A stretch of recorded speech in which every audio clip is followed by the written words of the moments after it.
আলু চপৰ এটি সুন্দৰ ৰেচিপি আপোনালোকৰ লগত শ্বেয়াৰ কৰিম বুলি ভাবিলোঁ। একচুৱেলি বেচনেৰে বনাই, মোৰ হাতত বেচন নাছিল বাবে মই আটাৰে বনাম বুলি ভাবিলোঁ। আহক আলুৰ সৈতে আমাৰ ভিডিঅ'টি আৰম্ভ কৰোঁ। এয়া মই আলুখিনি বইল দি ল'লোঁ। এতিয়া মই ইয়াতে প্ৰয়োজনীয় যিখিনি সামগ্ৰী দিম আপোনালোকক দেখাই যাম।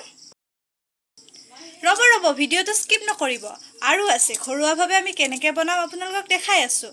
আপোনালোকক হোটেলৰ সুস্বাদু এই খাদ্যটো আমি ঘৰতে কেনেকৈ বনাব পাৰোঁ তাকে দেখাই আছোঁ, আপোনালোকে স্কিপ নকৰিব।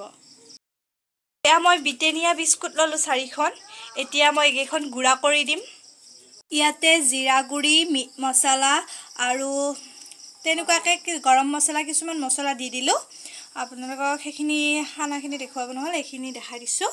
আৰু এইখিনি এতিয়া সানি ল'ম। আৰু ইয়াতে দি দিম আটা কমকৈ দি মিক্স কৰা গৈছে। এয়া মই বিস্কুটখিনি গুড়ি কৰি ল'লোঁ।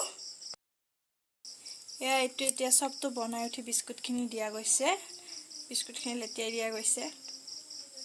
এইবিলাক সম্পূৰ্ণ ঘৰুৱা পদ্ধতি হয়।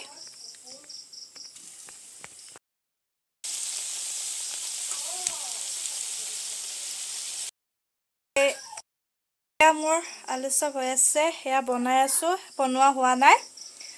আজি যদি এই আলু চপৰ ৰেচিপিটো আপোনালোকৰ ভাল লাগিছে, প্লিজ আপোনালোকে লাইক কৰিব, কমেণ্ট কৰিব, শ্বেয়াৰ কৰিব। আৰু মোৰ চেনেলটোত যদি আপোনালোক নতুনকৈ আহিছে ছাবস্ক্ৰাইব কৰি দিব। আজি ভিডিঅ'টো যদিও বহুত দীঘলীয়া নহয়, তথাপিও চমুকৈ আপোনালোকক এই ৰেচিপিটো দেখুৱাব চেষ্টা কৰিলোঁ। আজিলৈ এৰিছোঁ, বাই বাই।